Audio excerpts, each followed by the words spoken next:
Bhargav. Today we are going to do second part of Unit 2, Block 2, MPCE 012, that is MAPC second year Clinical Psychology students. This video is for you guys. Already हम एक part कर चुके हैं जिसमें हमने previous sections cover किए थे and ये सेकंड पार्ट है इस यूनिट का. 2 ही पार्ट्स हैं इस यूनिट के जिसको हम कवर करने जा रहे हैं. Before I say anything, I would like to inform you that due to certain unethical means, people are uh, downloading my videos and presenting them on some website. So that is why I have put all the videos of my channel on membership grounds. So जिनको भी आगे का syllabus पढ़ना है वो please membership लें. और membership इतना ज़्यादा भी नहीं है, इतना एक्सपेंसिव नहीं है कि आप नहीं ले सकते. बट ये है कि मेरा डाटा सिक्योर रहेगा. That is why I am doing this. So please support me. Let us start with this video now. Stages in psycho diagnostics. कौन कौन सी स्टेजेस होती हैं जो साइको डायग्नोस्टिक्स में होता है. बेसिकली जब आप किसी क्लाइंट आपके पास आता है, आप उसको कैसे एनालाइज करेंगे, आप उसके ऊपर कैसे स्टडी करेंगे और क्या क्या स्टेप्स फॉलो करेंगे, ये उसके ऊपर है पूरा का पूरा वीडियो. सो इसको ध्यान से सुनिएगा क्योंकि जनरली प्रैक्टिस में हमें ये करना होता है. सो सनबर्ग एंड टेलर ने 1962 में क्लिनिकल असेसमेंट का जो पूरा कोर्स होता है उसमें कैसे 4 मेजर स्टेजेस में हम इस चीज़ को फॉलो करते हैं वो उन्होंने बताया था. कौन कौन सी 4 स्टेजेस हैं वो है. फर्स्ट है प्रिपरेशन. जो क्लिनिशियन है ये पेशेंट की प्रॉब्लम को सुनता है. फिर वो ऑब्वियसली जब क्लाइंट आपके पास आता है तो वो अपनी पूरी स्टोरी की तरह सुनाता है आपको हर एक चीज़. सो आपको उसमें से चीज़ें निकालनी पड़ेंगी कि क्या आपके काम की चीज़ है और क्या आपके काम की चीज़ नहीं है, क्या आपको हेल्प कर देगी उसके असेसमेंट में. सो आपको वो सारा करना पड़ेगा. अगेन आप रेफरल क्वेश्चंस आपको प्रिपेयर करने होंगे या फिर आपके पास किसी ने रेफ़र किया है तो उन्होंने पूछा होगा आपसे कि इसको चेक करना है कि इसको डिप्रेशन है कि नहीं है करके. सो वो कुछ भी हो सकता है. तो उसके बेसिस पे आपको क्वेश्चंस तैयार करने हैं कि आपको क्या चीज़ें नोटिस करनी है उसके ऊपर, और फर्दर स्टेप्स जो असेसमेंट के वो आप प्लान करेंगे. सेकंड जो स्टेज होता है उसको बोलते हैं इनपुट स्टेज, जिसमें हम डाटा जो पेशेंट के बारे में होता है उसको हम कलेक्ट करते हैं. उसकी सिचुएशंस के बारे में जो भी आपको इन्फॉर्मेशन मिलती है आप उसको कलेक्ट करते हो. एंड देन थर्ड स्टेप है प्रोसेसिंग. जब आपको डाटा मिल जाता है, सारा मटेरियल आपने ऑर्गेनाइज कर लिया, उसको आप एनालाइज करते हैं एंड उससे आप इंटरप्रिटेशन मतलब निकालते हैं कि आपको इस डाटा से क्या इन्फॉर्मेशन मिली, आपको क्या समझ आया. And then output. आउटपुट होता है कि जो आपने स्टडी करी है ऊपर की जितनी इन्फॉर्मेशन को लेकर, वो इन्फॉर्मेशन अब आप उस पर्सन को बताएंगे. जब आप बताएंगे वो आप क्लिनिशियन जो है वो अपना जो भी ऊपर जितने भी टेस्ट उसने साइकोलॉजिकल टेस्ट किए होते हैं या जो भी स्टडी की होती है, जो भी बिहेवियर नोटिस किया होता है उसके बेसिस पे वो एक कंक्लूजन निकालता है एंड फिर क्लाइंट को बता देता है. तो ये 4 स्टेजेस थी: preparation, input, processing and output. Now general outline जो स्टेजेस की है और फेजेस क्लिनिकल असेसमेंट में होते हैं उसके बारे में हम बात करेंगे. जो स्टेप्स होते हैं असेसमेंट के वो पूरे एक कंसेप्चुअलाइज्ड वे में हमें बताया जाता है. और बहुत जो जितने भी स्टेप्स होते हैं वो ऐसा नहीं है कि एक के पीछे एक चलेंगे. कई स्टेप्स ऐसे होते हैं जो इंटरमिंगल्ड होते हैं, ओवरलैपिंग होती हैं उनमें. सो कई स्टेप्स, 2-3 स्टेप्स के आंसर्स हमें एक ही बार भी मिल सकते हैं, ऐसा भी होता है. सो ये स्टेप्स इंटरेक्ट भी करते हैं. साइकोलॉजिकल असेसमेंट जो है बहुत यूज़फुल है. क्यों यूज़फुल है? क्योंकि इंडिविजुअल के बारे में हमें बहुत सारी चीज़ें पता चल जाती हैं और उसकी जो प्रॉब्लम्स है उसके बारे में हमें पता चल जाता है. और उससे क्या होता है, हमें एक गाइडेंस मिल जाती है जिसकी वजह से हम प्रॉब्लम का सोल्यूशन ढूंढ सकते हैं. हम डिसाइड कर सकते हैं कि इस प्रॉब्लम को कैसे सॉल्व किया जाएगा. Applications of psychodiagnostic evaluations. क्या क्या कहाँ कहाँ यूज़ कर सकते हैं हम साइको डायग्नोस्टिक असेसमेंट. वैसे तो बहुत सारे एरियाज़ में होते हैं, लेकिन और क्या क्या एरियाज़ हैं वो हैं psychological and emotional injury, psychosomatic disorders, workers' compensation, industrial injury, occupational stress, sexual harassment and discrimination suit, disability determinations, maritime stress claims, workplace violence, fitness for duty, competence to stand trial, and then criminal responsibility. तो ये सारे जो topics हैं इसके ऊपर हम assessment हमें करना पड़ जाता है। Now next topic is evaluating the referral questions. जब रेफरल क्वेश्चंस हैं उसके बेसिस पे आप कैसे इवेलुएट करते हैं। जो साइकोलॉजिकल इवेलुएशन जब आप करते हैं उनके जो रिजल्ट्स आते हैं उनमें लिमिटेशंस तो होती है, क्योंकि प्रॉब्लम को आप किस तरह से क्लासीफाई करेंगे। अगर प्रॉब्लम को आपने ढंग से क्लासीफाई नहीं किया तो आपके जो साइकोलॉजिकल इवैल्यूएशंस होंगी उनकी लिमिटेशन आपको दिखाई देने लग जाएगी कि आपने ढंग से उसको उस प्रॉब्लम को इवैल्यूएट नहीं किया है, आप उस प्रॉब्लम को समझ नहीं पाए। सो अगर आप प्रॉब्लम नहीं समझेंगे तो ऑब्वियसली आप उसके ऊपर काम नहीं कर पाएंगे। सबसे पहली चीज़ यही होती है कि आप उस वो क्यों आया आपके पास, आपको ये आइडेंटिफाई करना है और आपसे उसको कितनी हेल्प मिल सकती है वो आइडेंटिफाई करना है। तो जो क्लिनिशियन होता है वो बहुत सारे चीज़ें बातों बातों में निकलवाने की कोशिश करता है, जिसको हिडन एजेंडा कहते हैं। अनस्पोकन एक्सपेक्टेशंस, कभी कभी क्लाइंट को खुद नहीं पता होता कि वो क्यों आया है, उसको बस दिक्कत है, उसको ये नहीं पता कि एक्चुअली वो चाहता क्या है। तो वो भी डिसाइड आप ही को ही करना पड़ता है कि आपको करना क्या है उसके लिए और कैसे करना है, आपको क्या डायग्नोसिस देना है। तो कॉम्प्लेक्स इंटरपर्सनल रिलेशनशिप्स भी होती हैं, वो भी एक इशू होता है। एंड देन उसकी साइकोलॉजिकल टेस्ट की भी कुछ लिमिटेशंस होती हैं, उसके बारे में भी आपको अवेयर रहना पड़ेगा और आपको पता होना चाहिए कि ऐसा होता है। हर एक चीज़ परफेक्ट नहीं होती, कोई टेस्ट भी बिल्कुल परफेक्ट नहीं होते। अगेन आपकी नॉलेज पे भी डिपेंड करता है कि आपको कितनी नॉलेज है किसी पर्टिकुलर टेस्ट की, तभी आप वो टेस्ट को अप्लाई कर सकते हैं। अदरवाइज़ एक ही टेस्ट के लिए बहुत सारे साइकोलॉजिकल टेस्ट मिल जाएंगे एक ही इशू के लिए।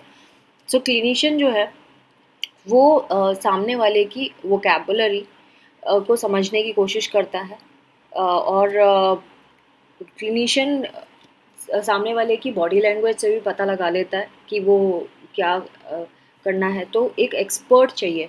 तो एक्सपर्ट किस चीज़ में होना चाहिए क्लिनिशियन? अपनी वोकैबुलरी, मतलब आप एक वर्ड उसकी फीलिंग्स के लिए क्या एक्सप्रेस, कौन सा वर्ड यूज़ करेंगे उसके एक्चुअल एक्शन या वर्ड या बिहेवियर को एक्सप्रेस करने के लिए। तो आपकी वोकैबुलरी बड़ी अच्छी होनी चाहिए, आपके कंसेप्चुअल मॉडल्स क्लियर होने चाहिए। अगेन जो रेफरल सेटिंग्स है उससे क्या एक्सपेक्टेशंस है ये भी आपको पता होना चाहिए, और आप किस रेफरल सेटिंग में वर्क करेंगे ये भी आपको आना चाहिए। हर एक सेटिंग में काम करना आना चाहिए। जो क्लिनिशियन है वो स्पेसिफिक क्वेश्चंस पूछते हैं बेसिकली। जब आप एज अ क्लिनिशियन अगर आप काम करते हैं आगे, आप पहले स्पेसिफिक क्वेश्चंस पूछेंगे। एंड ये कभी कभी आपको हेल्प मिल जाती है जब आप क्वेश्चंस करते हैं कि कैसे आपको रेफरल के सोर्स के पास पहुंच गए हैं आप कितनी इन्फॉर्मेशन, ये जो इन्फॉर्मेशन आपके क्वेश्चन से मिली आपको वो कितनी यूज़फुल है।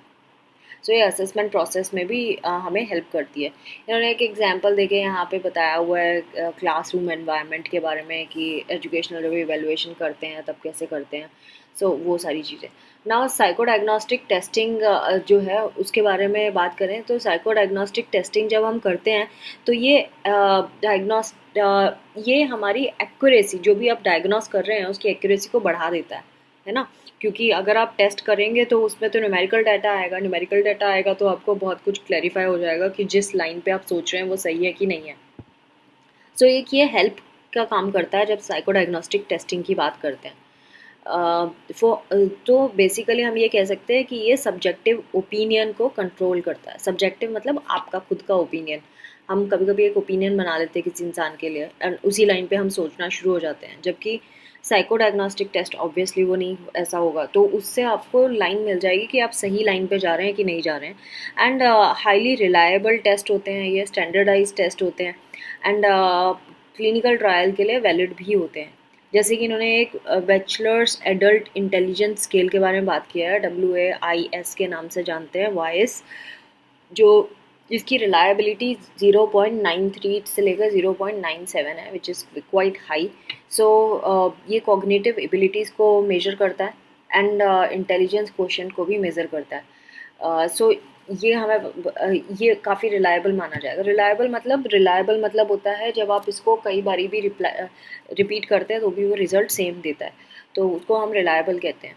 और कोई भी उठा के कर ले उस पर्टिकुलर सिचुएशन में तो आंसर आपको सही मिलेगा, सेम मिलेगा, उसको हम बोलते हैं रिलायबल होना।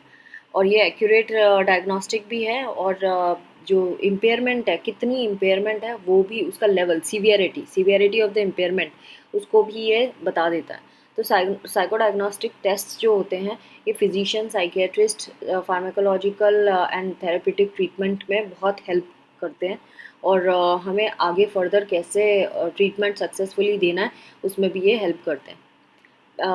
कभी कभी पेशेंट जो आते हैं आपके पास, ऐसा भी सिनेरियो होता है कि आप बड़े कंफ्यूज हो जाते हैं कि एक्चुअली प्रॉब्लम है क्या, वो इतनी सारी चीज़ें बता देता है आपको।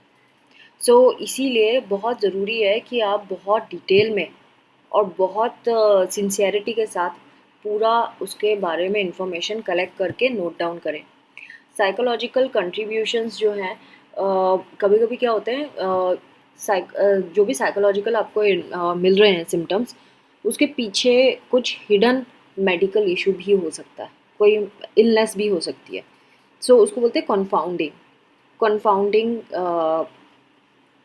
एक सिम्टम, मतलब कि है उसको कुछ और, लेकिन उसके जो सिम्टम्स है वो साइकोलॉजिकल हैं उस डिज़ीज़ की वजह से।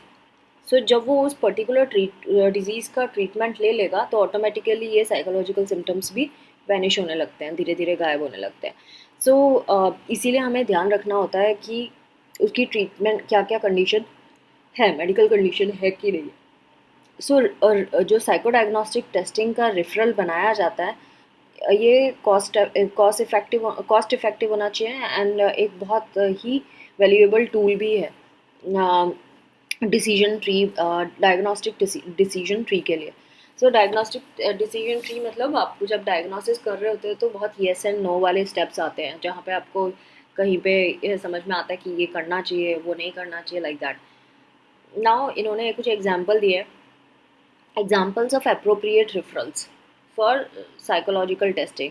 अगर आपके पास कोई रेफरल आया है, कि किसी रेफरल मतलब किसी डॉक्टर ने आपको आपके पास भेजा है, या किसी प्रैक्टिशनर ने भेजा है, या वो कोई रिलेटिव लेके आया, जब आपके पास आया है तो आपको वो अप्रोप्रिएट है फर्दर टेस्टिंग के लिए या नहीं है। वो कौन कौन से केसेस हो सकते हैं जिनके ऊपर आप कर सकते हैं साइकोलॉजिकल टेस्टिंग, वो है सब्सटेंस अब्यूज़ की अगर प्रॉब्लम को लेकर कोई आ रहा है, लर्निंग डिसेबिलिटी है, मेंटल रिटार्डेशन है, पुअर इंटेलेक्चुअल फंक्शनिंग है, मूड डिसऑर्डर है, एंजाइटी एंड पैनिक डिसऑर्डर्स है, या फिर ट्रॉमा को एक्सपीरियंस किया हो, या फिर ऐसा बच्चा है जो एक्ट आउट करता है, एंड देन पेरेंट्स जो है, पेरेंट्स को ऐसा लगता है, पेशेंट जो हैं जिनको पर्सनालिटी डिसऑर्डर्स हैं, ऐसे वाले, या पेरेंट्स को ऐसा लगता है जिनके बच्चों में कुछ गड़बड़ है, या बच्चा ठीक से बिहेव नहीं करता है, तो वो सारी चीज़ें साइकोलॉजिकल टेस्टिंग में इम्प्रूव हम चेक कर सकते हैं। जब साइको डायग्नोस्टिक रिपोर्ट की बारी आती है, मतलब आपने टेस्टिंग कर लिया, अब आपको रिपोर्ट भी तो बनानी होगी।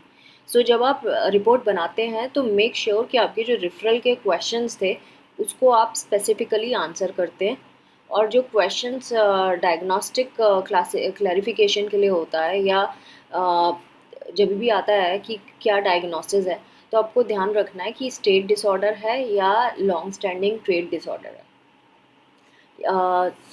ये हम DSM axis 1 versus axis 2 disorders जो होते हैं उसमें हमें देखना पड़ेगा। इंटेलेक्चुअल फंक्शनिंग का भी इशू हो सकता है, लर्निंग स्टाइल का हो सकता है, साइको सोशल स्ट्रेसर्स हो सकते हैं, एडेप्टिव एबिलिटी पे भी डिपेंड करता है। जब भी आप ट्रीटमेंट रिकमेंडेशन देते हैं, मतलब क्या ट्रीटमेंट करेंगे, अब आपने रिपोर्ट बनाएंगे और रिपोर्ट में आपको रिकमेंडेशन भी लिखनी पड़ती है कि आप क्या ट्रीटमेंट देना चाहते हैं। ये बेस्ड होती हैं कि जो रिज़ल्ट आया है क्लिनिकल इंटरव्यू का, मेंटल हेल्थ एग्ज़ाम जो आपने लिया था उसका, और पेशेंट की पर्सनल, फैमिली और कल्चरल हिस्ट्री कैसी है उसका, ये सारी चीज़ें आपकी रिपोर्ट में आनी चाहिए, एंड स्टैंडर्डाइज टेस्ट की जो फाइंडिंग्स है वो भी आपको मेंशन करना पड़ेगा। क्लिनिशियन क्या करते हैं, ये सारे के सारे जो रिज़ल्ट हमारे पास होते हैं उनको हम यूज़ करते हैं और एक रिकमेंडेशन तैयार करते हैं कि हम आगे कैसे क्या इंटरवेंशन करेंगे। इंटरवेंशन मतलब क्या ट्रीटमेंट देंगे सो दैट वो ठीक हो जाए। Now next is step by step procedure for psycho diagnostics. Step by step क्या क्या प्रोसेस होता है, कैसे करते हैं। फर्स्ट स्टेप जो होता है वो होता है कि क्लाइंट क्या क्लाइंट जब आया तो आप उसके नाम पूछेंगे, एज पूछेंगे, डेट ऑफ इवेल्युएशन लिखेंगे, एग्जामिनर कौन है, मतलब आप एग्जामिनर हैं तो आप अपना नाम लिखेंगे कि आपने किया है, एंड ये भी लिखेंगे कि रीज़न क्या है उसको आपके पास आने का, क्यों आया है, किसी ने भेजा है कि कोई लेके आया है, खुद से आया है, वो सारी चीज़ें आपको लिखना होगा। एंड देन जैसे कि अगर एग्जांपल देखें तो special education placement, diagnosis, need for therapeutic intervention and competence, ये इस तरह के क्वेश्चंस के आपको आंसर देने पड़ते हैं। Now second step is summarise background information of the client. Client के ऊपर जो बैकग्राउंड इन्फॉर्मेशन है वो आपको लिखना होगा। इसकी भी कुछ कैटेगरीज होती है जिसमें हम इसको ब्रेक कर देते हैं, जैसे मेडिकल कंडीशन है तो कोई टेस्ट है, या मेडिकेशंस अगर वो लेता है, क्लिनिकल हिस्ट्री है उसकी, कोई पहले से कोई बीमारी चल रही है, या डेवलपमेंटल माइलस्टोन्स के टाइम पे कोई अब्यूज़ हुआ है या कोई इशू हुआ है, एजुकेशन उसकी कितनी है, उसका बिहेवियर कैसा है, सोशल सिचुएशन और फैमिली एनवायरनमेंट कैसा है। इन सबको जब आप लिखेंगे तो क्रोनोलॉजिकल ऑर्डर में लिखना है, मतलब कि छोटे से बड़ा। ऐसा नहीं कि आपने किसी भी एज का कितने भी 5 साल पहले की बात बीच में बता दी, फिर 3 साल की बता दी, फिर 1 साल की बता दी, फिर से 6 साल की बता दी, ऐसा नहीं होना चाहिए। इसको सीक्वेंस में लिखना पड़ेगा, छोटे से बड़े तक कैसा था, तो उसको बोलते हैं क्रोनोलॉजिकल ऑर्डर। नाउ क्लाइंट की जब इन्फॉर्मेशन डिटेल में आपने निकाल ली इंटरव्यू के थ्रू, इंटरव्यू आप उसके पेरेंट्स से भी ले सकते हैं, उसके फैमिली मेम्बर कोई है तो उससे भी ले सकते हैं। सो इसमें हमें बहुत सारी इन्फॉर्मेशन और भी मिल जाती है। इसमें फैक्ट्स होंगे, कुछ प्रोफेशनल इंप्रेशंस अगर आपको मिलते हैं तो वो भी आप ले सकते हैं, जैसे कोलीग से या ऑफिस से, लाइक दैट।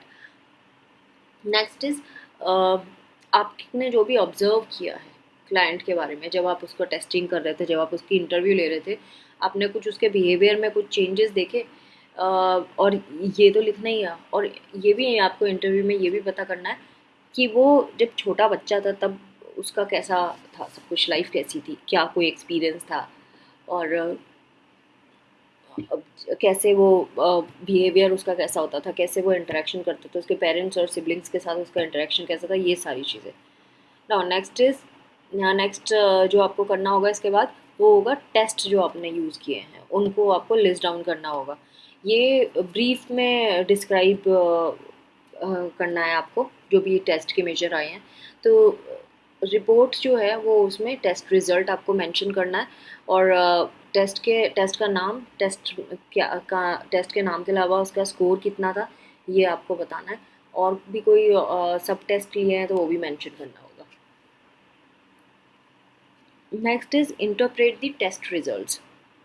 अब जब आपने टेस्ट का स्कोर बता दिया, आगे आपको ये बताना है कि उसके टेस्ट के रिजल्ट का मीनिंग क्या निकला, क्या मतलब निकलता है जो आपने स्कोरिंग की है उसका, और उस रिज़ल्ट को आपको रीज़न भी देना है कि क्यों इवेलुएट किया था आपने, ये टेस्ट क्यों किया था उसके ऊपर, ये भी आपको बताना पड़ेगा। तो टेस्ट का नाम, टेस्ट का स्कोर, टेस्ट का जो आउटपुट आया उसको एक्सप्लेन करना है, एंड देन क्या क्यों लिया था टेस्ट ये भी बताना है। सो आप जब बताएंगे टेस्ट रिजल्ट्स तो उसको कैटेगरी के फॉर्म में बताएंगे, जैसे कि intellectual ability, competence, interpersonal skills, neuropsychological factors, mental status, like that. उसके बाद नेक्स्ट स्टेप है, जो आपने रिपोर्ट को भी एक्सप्लेन कर दिया, टेस्ट रिजल्ट्स के रिपोर्ट को एक्सप्लेन कर दिया, अब आपको समरी एंड रिकमेंडेशंस लिखनी है। ये इसमें जितने भी ऊपर सेक्शन है उन सबका डिटेल आएगा एक छोटे से फॉर्म में, मतलब समरी क्या होती है वो सबका पूरे का वाइड का थोड़ा कलेक्ट करके छोटा बना के लिखना। DSM-4 को आप यूज़ कर सकते हैं सो दैट आप कंक्लूजन निकाल सके आपके एवेलुएशन के रीजंस के लिए, और क्या आपने की फाइंडिंग्स करी हैं एंड आप क्या रिकमेंड करते हैं, वो सारा चीज़ आपको लिखना होगा। Next is acknowledge the confidentiality of the report. आपको ये भी बताना है कि उनकी रिपोर्ट किसी और को नहीं दिखाई जाएगी अनलेस इट बिकम्स कंपलसरी। और रिपोर्ट एक लेटर हेड में आपको लिखना है, और लेटर हेड में लिखने के बाद साइन भी लिखना, साइन करना होगा, नाम लिखना होगा, अपनी प्रोफेशनल क्रेडेंशियल्स लिखने होंगे, licence number and licensing authority का नाम भी लिखना पड़ेगा। Next is mental status examination. Mental status examination और हिस्ट्री, ये दोनों जो है बहुत इम्पॉर्टेंट रोल प्ले करते हैं जब भी आप किसी का डायग्नोसिस करना चाहते हैं। और ये कौन कौन यूज़ करते हैं? साइकियाट्रिस्ट यूज़ करते हैं, साइकोलॉजिस्ट, क्लिनिकल साइकोलॉजिस्ट यूज़ करते हैं। सो मैक्सिमम वो इन्फॉर्मेशन ले सकें और एक्यूरेटली डायग्नोस कर सकें। सो प्राइमरी सब्जेक्टिव मेजर्स जो आप लेते हैं, तो तब आपको क्या ध्यान रखना है? आपको ये भी देखना है कि पेशेंट जब ऑफिस में आता है तो वो कितना कॉन्शियस है उसका। आपको बहुत ध्यान से देखना है कि उसकी प्रेजेंटेशन कैसी है, वो कैसा पर्सनल अपीयरेंस कैसा है, उसका सोशल इंटरेक्शन कैसा है ऑफिस स्टाफ के साथ, वेटिंग एरिया में वो दूसरों के साथ कैसा बिहेव कर रहा है, वो किसी के साथ आया है या अकेला आया है। ये सारी चीज़ें ऐसी इंपॉर्टेंट इन्फॉर्मेशन है जो आपको फिर कभी नहीं मिलेगी, इसलिए आपको इस चीज़ पे बहुत ध्यान देना है और बहुत अच्छे से नोटिस करना है। सो वन ऑन वन जब आप कन्वर्सेशन करेंगे तभी भी बहुत सारी चीज़ें आपको नहीं पता चलती है। और ये भी इसके अलावा आप और क्या क्या नोटिस कर सकते हैं? आप उसकी पर्सनल ग्रूमिंग के बारे में नोटिस कर सकते हैं। हाइजीन कैसी है उसकी, उसने कपड़े अप्रोप्रिएटली पहने हैं सीज़न के हिसाब से या नहीं। ऐसा तो नहीं गर्मी में स्वेटर पहन के आया है या सर्दी में एक सलमान खान बन के आया है, लाइक दैट। वो सारी चीज़ें आपको ध्यान रखना है। Salman Khan in the sense T shirt पहन के आ गया, सिर्फ ठंड नहीं लग रही उसको, ऐसा नहीं, ऐसा तो नहीं है। तो ये सारी चीज़ें आपको नोटिस करना है कि सीज़न के अकॉर्डिंगली पहना है कि नहीं। बारिश में रेनकोट या अम्ब्रेला या अपने प्रोटेक्शन के लिए कुछ यूज़ कर रहा है कि नहीं। तो बहुत सारी चीज़ें आप नोटिस कर सकते हैं, सिर्फ एग्जांपल्स थे। अदर बिहेवियर्स जो आप नोटिस कर सकते हैं वो ये कि वो कैसे बात कर रहा है, खुद से तो नहीं बात कर रहा, और दूसरों से भी बात कर रहा है तो वो किस किस तरीके से बात कर रहा है वेटिंग रूम में। ये आपको ध्यान देना है। और उसका ऑफिस के बाहर कैसा उसका बिहेवियर है। नाउ जब वो आपके पास आ जाता है पेशेंट, तब आपको क्या करना है? तब आपको उसके साथ एक एडिक्वेट रैपोर्ट बनाना है, यानी उसके साथ ऐसा सेटिंग, ऐसा ढंग से बातचीत करनी है कि वो आपको खुल के सब कुछ बताना शुरू कर दें। अपने आप को आप इंट्रोड्यूस कराएंगे और डायरेक्टली पेशेंट से ही बात करेंगे। इस इंट्रोडक्शन के टाइम पे आप उस पर ध्यान देंगे कि वो कितना आई कांटेक्ट बनाता है। एंड इस ये आपको इंटरव्यू आगे कैसे जाना है लेके उसमें हेल्प करेगा। अगर पेशेंट अनईज़ी फील हो रहा है, ऑफिस में अनईज़ी फील कर रहा है, तो आप उसको पानी का ग्लास भी ऑफ़र कर सकते हैं। ये ऐसा करने से क्या होगा, पेशेंट को आपकी इमेज एक जेन्युइन इंसान की तरह समझ में आएगी। उसको ये लगेगा आप उसका वाकई केयर करते हैं, और इसीलिए वो आपको हो सकता है ओपनली बहुत सारी चीज़ें बता दे, वो रिलैक्स फील करने लगेगा। तो इसीलिए आपको ऐसा करना चाहिए। पहले आपको ओपन एंडेड क्वेश्चन से शुरुआत करनी है, यानी कि ओपन एंडेड होते हैं जिसमें आप उसको खुली छूट देते हैं, जितना बोलना चाहते हैं बोलो। आप सिर्फ उससे क्वेश्चन एक पुट अप कर लेते हैं and like tell me about yourself for example, और आपका यहाँ आने का रीज़न क्या है। So let them speak whatever they want to speak, like that. So उनको इससे ईजी फील होने लगता है एंड पेशेंट एक बारी एक अपना पूरा आइडिया दे देता है तो वो कंफर्टेबल फील करने लगता है। नॉन वर्बल क्यूज़ पे ज़रूर आप ध्यान दें, मतलब कि वो किस तरह से कई चीज़ें बोली नहीं जाती, बिहेवियर से समझी जाती है, तो वो आपको ध्यान देना है।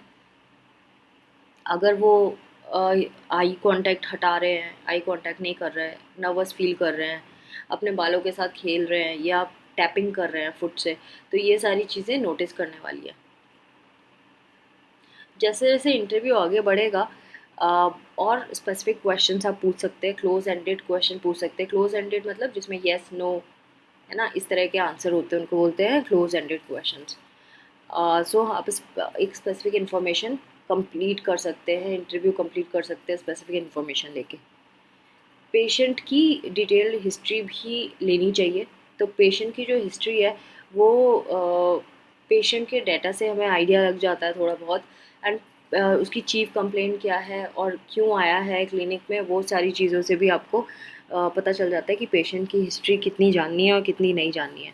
तो चीफ कंप्लेंट जो है वो हमेशा जब आप लिखते हैं तो एक पेशेंट की लैंग्वेज में होना चाहिए और कोटेड वर्ड्स में होना चाहिए कि उसने अपने भाषा में क्या बोला, कौन से वर्ड यूज़ करे। सो आपको ये ध्यान में देना है। यहाँ पे आप है ना सारी हिस्ट्री जो भी है उसकी बीमारी के बारे में वो आप रिकॉर्ड कर सकते हैं। साइकेट्रिक हिस्ट्री है तो वो रिकॉर्ड कर सकते हैं, मेडिकल हिस्ट्री है, सर्जिकल हिस्ट्री है, मेडिकेशंस या एलर्जीज़ हैं वो सब मेंशन कर सकते हैं। सो डायरेक्ट इंक्वायरी कर सकते हैं आप उसके फैमिली हिस्ट्री के बारे में, कौन कौन मेंबर्स हैं, like that. Obtain a complete social history. Now social history में क्या आ जाएगा, जब वो क्यों चाहिए होती है हम सोशल हिस्ट्री, क्योंकि अगर मान लो उसको एडमिट किया गया हॉस्पिटल में और जब उसको डिस्चार्ज करना है तो हमें पता होना चाहिए कि कौन लोग हैं जो उसको लेने आएंगे, किसके घर में जाके रहेगा, उनके साथ इसका रिलेशनशिप कैसा है, क्या वो उनसे अभी भी मिलता जुलता है क्या, या फिर उसको कोई हिस्ट्री, उसकी हिस्ट्री कहीं ड्रग की, अल्कोहल की, इन सब चीज़ों की तो नहीं है, लीगल प्रॉब्लम तो नहीं फेस कर रहा, या अब्यूज़ की हिस्ट्री तो नहीं है, वो सारी चीज़ें आपको लिखनी होगी।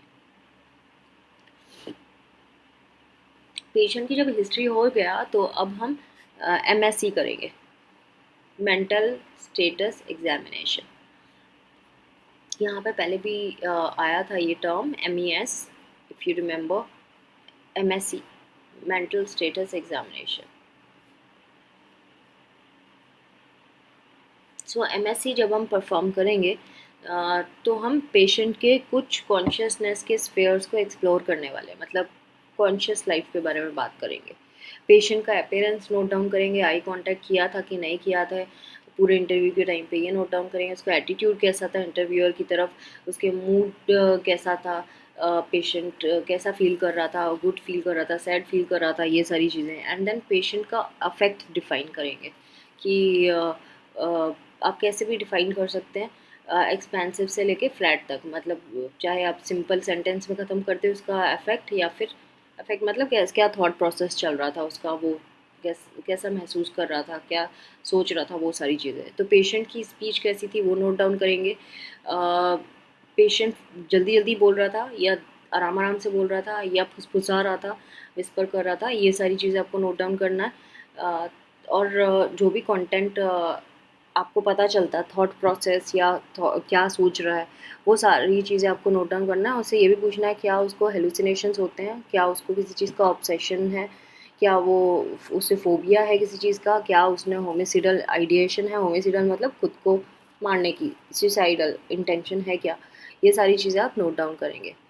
पेशेंट का कॉग्निशन कैसा है उसको भी हम एग्जामिनेशन करेंगे, इसको बोलते हैं mini MSc mental status examination, mini mental status examination. Patient से पूछो क्या वो करंट डेट और करंट लोकेशन का बता सकता है, मतलब उसका ओरिएंटेशन चेक करना है, क्या उसको पता है अभी आज का दिन क्या है, आज की डेट क्या है, आज वो कहाँ आया है, क्यों आया है, वो सारी चीज़ें। सो उससे हमें उसका ओरिएंटेशन पता चल जाता है।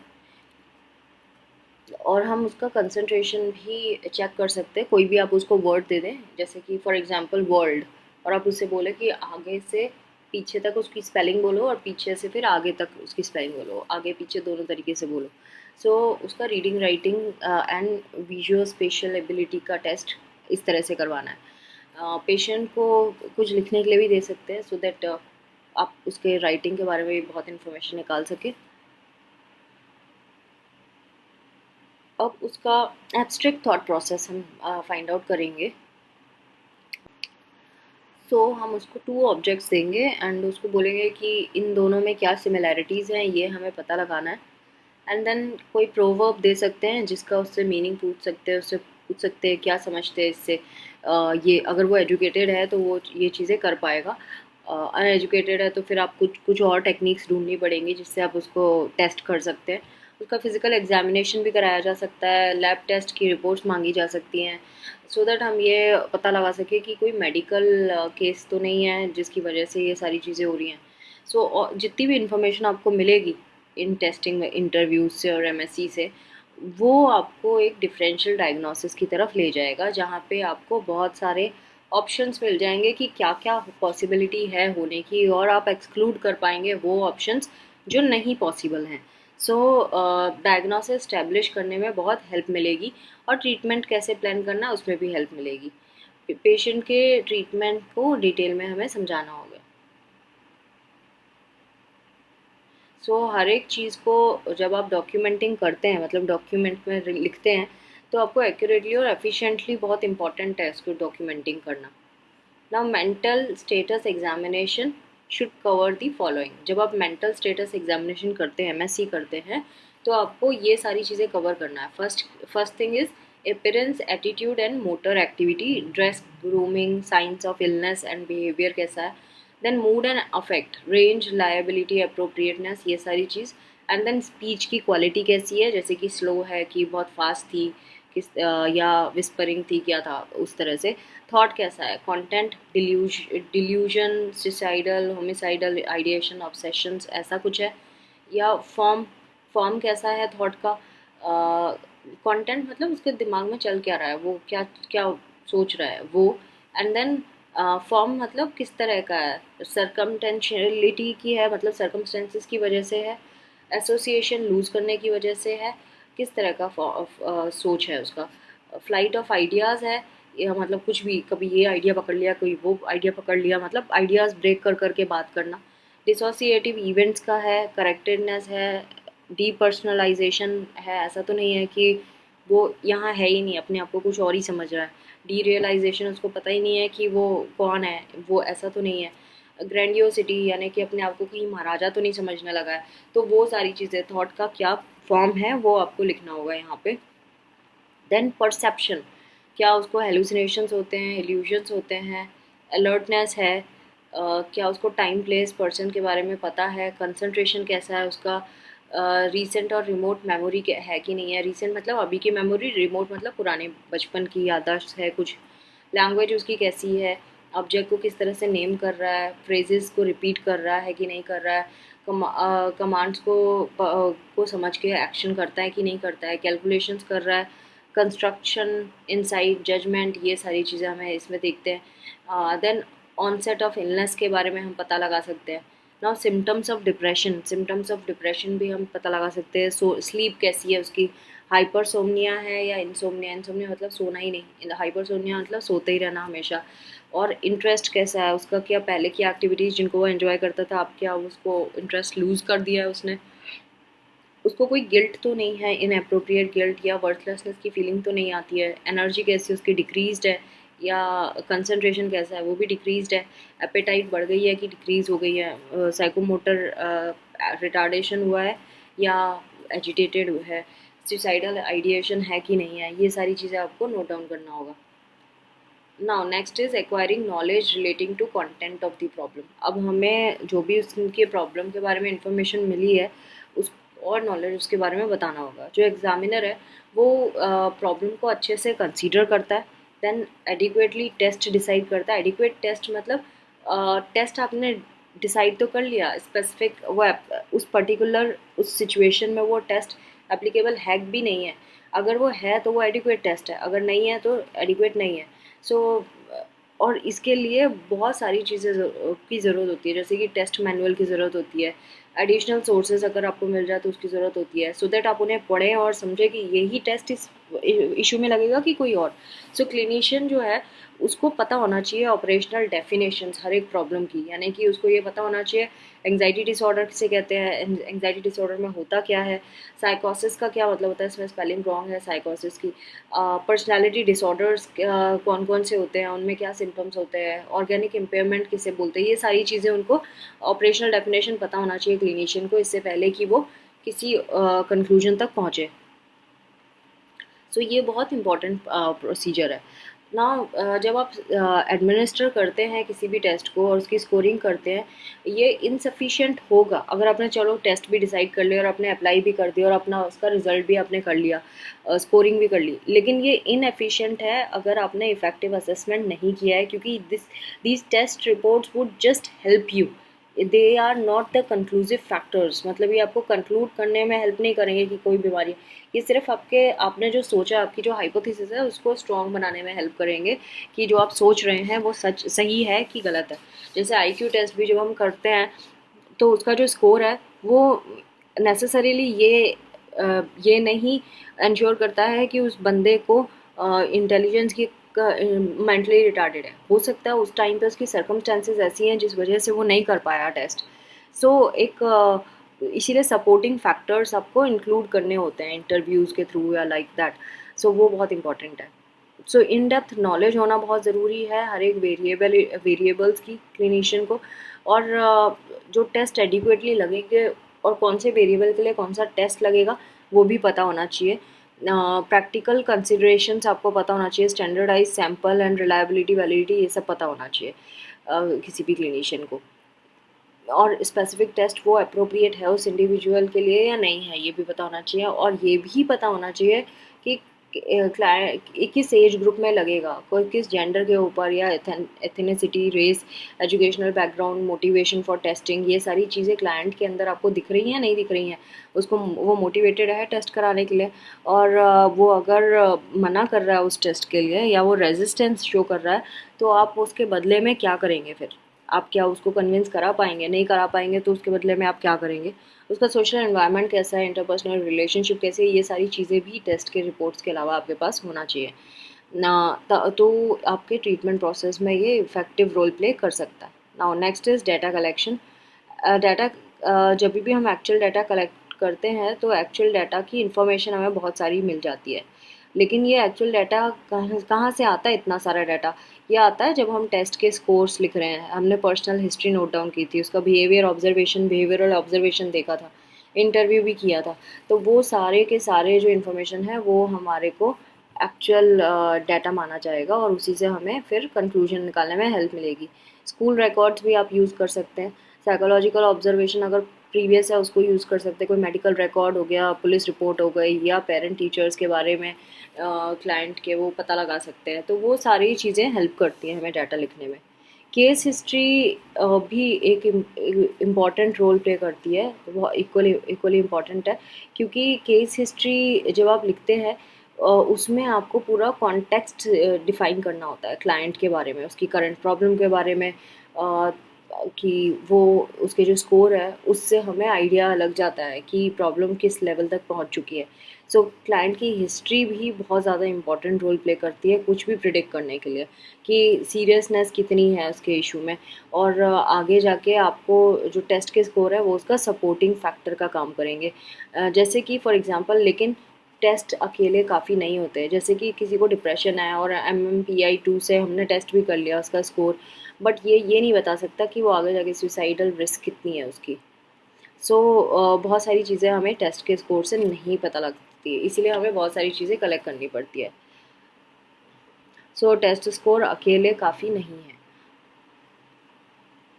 सो कोई भी आपको प्रॉब्लम सॉल्व करनी है या डिसीजन करना है तो क्लिनिशियन जो हैं उन्हें बहुत सारे रिसोर्सेज पे डिपेंड करना होता है, बहुत सारे सोर्सेज पे डिपेंड करना पड़ता है, मल्टीपल सोर्सेज। सो आपको इसीलिए कंसिस्टेंसी बहुत ज़रूरी है आपके ऑब्जर्वेशन वगैरह में। आप ऐसे शॉर्टकट नहीं मार सकते, आप लीनियंटली नहीं ले सकते, आप जो भी नोट डाउन करें बहुत सीरियसली नोट डाउन करेंगे ना। Interpretation of the data and product जो होता है असेसमेंट का, जब आपने रिजल्ट भी ले लिया, आपने सब कर लिया, अब इंटरप्रेट करना है तो आपको क्लाइंट की प्रेजेंट लेवल ऑफ फंक्शनिंग बतानी होगी, डिस्क्राइब करनी होगी, और उसकी कॉज क्या है उसकी प्रॉब्लम का वो बताना पड़ेगा, आगे क्या पॉसिबिलिटी है, प्रोग्नोसिस जिसे कहते हैं उसको वो बताना पड़ेगा, एंड देन ट्रीटमेंट बताना होगा एंड रिकमेंड भी करना होगा उसको। सो हम बहुत सारे कारण हो सकते हैं क्योंकि फॉर्मूले से हमें रिज़ल्ट कुछ और मिल के आया, एंड देन उससे इंटरेक्ट करने के बाद हमें कुछ और चीज़ें समझ आई। तो बहुत सारे फैक्टर्स होते हैं जैसे कि प्राइमरी, प्री डिस्पोजिंग, पार्टिसिपेटिंग, री कॉजेज़, तो ऐसे बहुत सारी चीज़ें हो सकती हैं। सो कंप्लीट डिस्क्रिप्शन आपको देना होगा और क्या कारण था इस इशू का वो भी मेंशन करना होगा। क्लिनिशियन जो है वो किस तरह का पैटर्न क्लाइंट दिखा रहा है वो भी नोटिस करता है। और सो हम जब भी क्लासिफाई करते हैं, सो आप जब भी जो डिस्क्रिप्शन देते हैं क्लाइंट का, सो उसके ऊपर आप एक लेबलिंग नहीं डाल सकते कि भाई तो ही सफरिंग विद डिप्रेशन, ऐसा नहीं लिख सकते। सो आपको जब स्टेटमेंट लिखना होता है तो आपको बहुत सोच समझ के उस स्टेटमेंट को यूज़ करना होगा। मे और द रिपोर्ट सजेस्ट्स दैट, तो आप रिपोर्ट के अकॉर्डिंगली अपना कंक्लूजन लिखते हैं, लेकिन आप डायरेक्टली नहीं बोल सकते this and that is suffering with this issue, ये नहीं लिख सकते। सो लेबलिंग नहीं करना है आपको और क्लासीफाई नहीं करना है क्लाइंट को कभी भी, एंड और ज़्यादा उस पर्सन को समझने की, उसके एक्यूरेट इन्फॉर्मेशन निकालने की कोशिश करना है। सो एग्जामिनर जब सारे फैसेट्स पर्सन के आइडेंटिफाई करता है तो वो उसके इंटरनल एंड एक्सटर्नल एक्सपीरियंसेस जो होते हैं, उसके जो रिलेशनशिप्स होते हैं दूसरों के साथ, उसके बारे में बहुत कुछ जानने लगता है। तो क्लिनिशियन को जब भी इन्फेरेंस देता है अपने टेस्ट डेटा से, तो उसको एक हाइपोथेसिस सबसे पहले बनानी पड़ती है। हाइपोथेसिस होता है मतलब कि एक रॉ आइडिया कि ये ऐसा हो सकता है करके, बट आपके पास एविडेंस नहीं होता उसके फेवर में। तो आप हाइपोथेसिस, बहुत सारी हाइपोथेसिस तैयार करते हैं, बहुत सारी, मतलब हो सकता है आप दो तीन चीज़ों में कंफ्यूज हो कि इसको ये तो नहीं है, ये तो नहीं है, ऐसे करके। सो इसीलिए आपको दो तीन हाइपोथेसिस बनानी पड़ेगी, आपको उनके फेवर में डाटा को कलेक्ट करना होगा, और इसके लिए clinician should be trend, experienced. और ये जितना भी आपने डाटा कलेक्ट किया है, फिर आपको देखना होगा कि उनके रिजल्ट कौन सी हाइपोथेसिस की तरफ ज़्यादा लेके जा रहे हैं। जब आपको ये पता चल जाएगा अपने जितने भी इंप्रेशंस हैं और जितने भी इन्फेरेंसेस निकाले हैं, तो फिर आप कंक्लूजन पे जा सकते हैं। अगेन, नेम नहीं करना है उसको, लेबल नहीं करना है क्लाइंट को, ये ध्यान रखना है। Now last topic of today's video is Malone and Ward 1976। इन्होंने 7 फेजेस बताए थे इवेलुएट, जब भी आप डाटा का इवेलुएशन करते हैं उसका। सो ये फेजेस कौन कौन से हैं, और ज़रूरी नहीं है कि ये वन आफ्टर दी अदर आते हैं, कभी कभी इंटरमिंगलिंग भी होती है, ओवरलैपिंग भी होती है। फर्स्ट फेज़ है डाटा कलेक्शन। क्लाइंट का जो रिफरल क्वेश्चन आता है, वहाँ से आप शुरुआत करते हैं, आप रिव्यू करते हैं प्रीवियस हिस्ट्री, उसकी रिकॉर्ड्स नोट डाउन करते हैं, टेंटेटिव हाइपोथेसिस स्टार्ट करते हैं लिखना, क्लाइंट से कांटेक्ट करते हैं, एक्चुअल में क्लाइंट के से इंटरव्यू लेके उस पर बहुत सारे साइकोलॉजिकल टेस्ट भी आप अटेम्प्ट करते हैं, और उसका बिहेवियर भी नोटिस करते हैं इंटरव्यू के टाइम पे, और बाकी कोई डाटा जो आपको मिलता है वो भी आप नोट डाउन करते हैं। तो ये सारा कुछ information note down first phase है। सेकंड फेज़ है बहुत सारे इन्फेरेंसेस निकालना। जैसे मैंने बताया कि हम दो तीन हाइपोथेसिस बनाते हैं, वही सेम चीज़ है। इन्फेरेंसेस होते हैं, समरी और एक्सप्लोरेटरी फंक्शन होता है इसका। दोनों तरीके के काम करते हैं, समरी का भी एंड एक्सप्लोरेटरी फंक्शन का भी काम करते हैं। एग्जामिनर जो होता है वो क्लाइंट का की इन्फॉर्मेशन उसकी एटीट्यूड, उसके बिहेवियर से पता लगाने की कोशिश करता है। सो उसके स्कोर कितने आए हैं, उसका जो इंटरव्यू डाटा था वो उसमें क्या लिखा हुआ है, तो इन सब से उसको पता चल जाता है। तो सेकंड फेज जो बेसिकली होता है वो होता है मल्टीपल इन्फेरेंसेस का, और टेंटेटिव एक डायग्नोसिस लिखने का कि टेंटेटिवली क्या पॉसिबल है। सो फर्दर इन्वेस्टिगेशन इसी से हम निकाल पाएंगे, जब हम उसकी इन्फॉर्मेशन से कुछ इन्फॉर्मेशन निकाल पाएंगे। आगे फेज़ आ गया 3। थर्ड फेज़ की बात करें तो अब आपको ये देखना है कि कौन कौन से इन्फेरेंसेस आप एक्सेप्ट करेंगे और कौन कौन से आप रिजेक्ट करेंगे। जो भी आपने इन्वेस्टिगेशन किया है, आपके इन्फेरेंस कितने वैलिड थे उसके बेसिस पे, मतलब जो आपके आपने रिजल्ट्स निकाले थे वो कितने वैलिड है, उसके बेसिस पे आप इन्वेस्टिगेशन आगे बढ़ाएंगे। क्लिनिशियन जो है ये भी कर सकता है कि जो इन्फेरेंस सही नहीं है उनको रिजेक्ट कर दे, जो थोड़े मॉडिफाई किए जा सकते हैं उनको मॉडिफाई कर दे, एंड बाकी जो है उसको कंटिन्यू करे, उसके आगे का फर्दर एक्शन। हो सकता है सारी रिजेक्ट करके नया बनाना पड़े, ये भी हो सकता है। सो वो जैसे आपका इन्फेरेंस कितना वैलिड है वो धीरे धीरे तब पता चलता है जब आपके उसके फेवर में आपको बहुत सारे एविडेंसेस मिलने शुरू हो जाते हैं, आपको बहुत सारे सोर्सेज से पता लगना शुरू हो जाता है। सो आपका वो जो इन्फेरेंस है वो स्ट्रेंथन हो जाता है।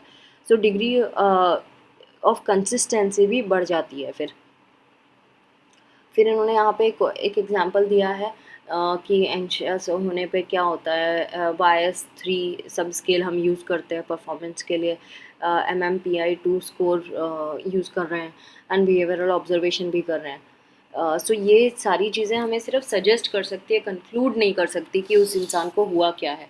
सो एविडेंस जो है वो सिर्फ हमारे इन्फेरेंस को सपोर्ट करने के लिए हम कलेक्ट करते हैं, सो दैट हम कॉन्फिडेंस से बोल सके कि ये हमें आउटपुट मिला है। नाउ फेज़ 4 जब आता है, ये स्पेसिफिक इन्फेरेंस का है, मतलब इतने सारे इन्फेरेंस बनाए तो उनमें से आपको एक पकड़ना होगा अब, और वो उसके फेवर में आपको डिस्क्राइब करने होंगे जो भी पैटर्न आपको दिखाई देते हैं, है ना। सो इन्होंने यहाँ पे एक डिप्रेशन वाले केस का भी बताया हुआ है कि वर्बलाइज कैसे कर रहा है वो, उसका बिहेवियर कैसा था, उसके टेस्ट की रिपोर्ट्स, इन सबको कंक्लूजन में हेल्प करेगा। फिर ये आगे आप इलेबोरेट करेंगे उसी स्टेटमेंट को, क्योंकि आपने इन्फेरेंस तो कर लिया, now fifth six seventh phase एक साथ ही इन्होंने बताया कि फर्दर एलेबोरेशन की ज़रूरत पड़ती है, जो भी आपने पर्सनैलिटी ट्रेट उस इंडिविजुअल में देखा है उसके फेवर में, एंड उसके लिए एंड आप क्या करते हैं, जो क्लाइंट की जो भी कैरेक्टरिस्टिक्स है उनको इंटीग्रेट करेंगे, इकट्ठा करेंगे, को रिलेट करेंगे कि ये ऐसा क्यों था, कैसे था, प्रीवियस उसकी जो भी रिकॉर्ड्स है उससे देख के, और जो भी हमने इंटरव्यू में रिकॉर्ड दिखाए थे, और जनरल फैक्टर्स डिस्कस करेंगे, जैसे कॉग्निटिव फंक्शन कैसा है, मूड अफेक्ट कैसा है, interpersonal intrapersonal level of functioning कैसी है। फेज़ 4 एंड फेज़ 5 जो है बहुत सिमिलर है। फेज़ 5 जो है और ज़्यादा डिटेल में काम करने वाला फेज़ होता है और डिस्क्रिप्शन का फेज़ होता है then more then phase 4। Now phase 6 जो होता है, ये कॉम्प्रिहेंसिव डिस्क्रिप्शन जो भी किसी पर्सन का हमें लिया है, ये सिचुएशनल कॉन्टेक्स्ट में डाल के समझने की कोशिश करता है। नाउ फेज़ 7 जो है वो स्पेसिफिक प्रिडिक्शन कर सकता है कि इस बिहेवियर की वजह से ये आगे जाके क्या क्या कर सकता है, क्या क्या पॉसिबिलिटीज़ है। सो क्लिनिशियन इन सबको ध्यान में रखते हुए सारे वेरिएबल्स को स्टडी करके देखता है कि how they are interacting.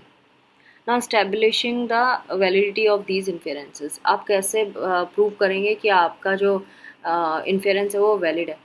Obviously जैसे हम बहुत देर से डिस्कस करते आ रहे हैं कि जो साइकोलॉजिकल इन्फेरेंसेस हैं वो यूजुअली वैसे नहीं होते जैसे एक मेडिकल डॉक्टर डॉक्यूमेंट्स बनाते हैं, और इनकी वैलिडिटी भी कोई परमानेंट नहीं होती, ये चेंज हो जाती है ना। जब उसकी बीमारी कम होगी तो वो कुछ और रिजल्ट देगा, जब उसकी बीमारी ज़्यादा होगी तो रिजल्ट कुछ और देगा। सो इसकी बहुत मुश्किल है कि हम इसको वैलिड प्रूव कर सके जो भी हमने उसका डायग्नोसिस किया है। सो कोशिश ये करनी चाहिए कि वो रिलायबल रहे।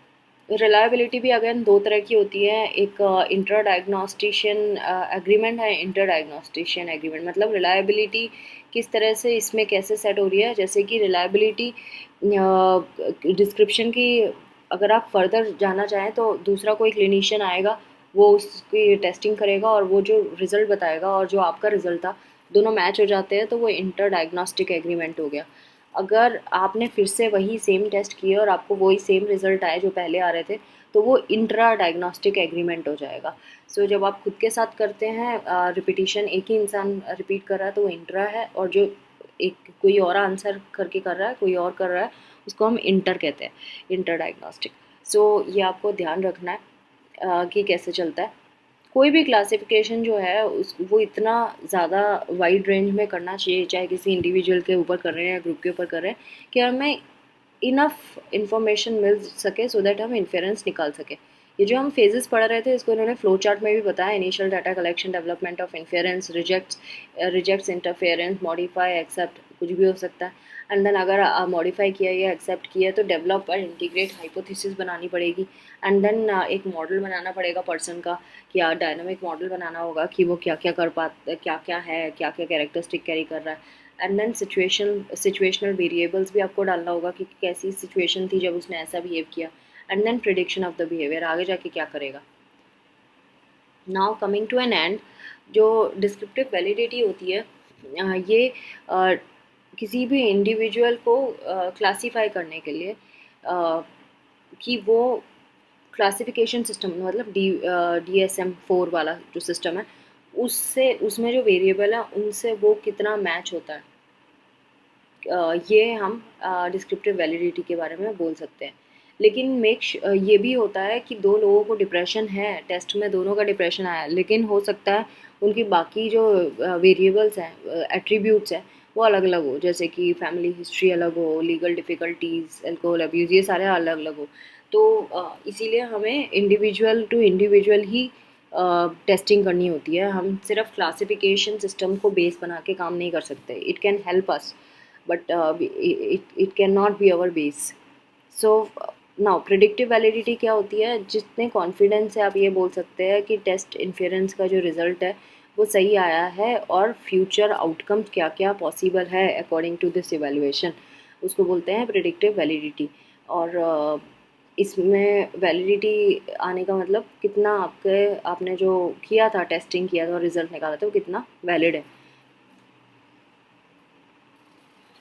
So basically rule says that जब तक कि आप इन्फेरेंस नहीं निकालेंगे आप इफ़ेक्टिव डिसीजन ले ही नहीं सकते कि आगे आपको कैसे चलना है, आगे आप क्या क्या करना है, कौन से टेस्ट आपको अप्लाई करना है और किस तरह से उसको ट्रीट करना है क्लाइंट को। तो friends, this was all about unit 2। I hope आपको वीडियोस यूज़फुल लगते हो, और अगर लगते हैं तो प्लीज़ सब्सक्राइब करें मेरे चैनल को, मेंबरशिप लें और मैसेज करें, लाइक करें। Thanks for watching, take care of yourself, bye bye.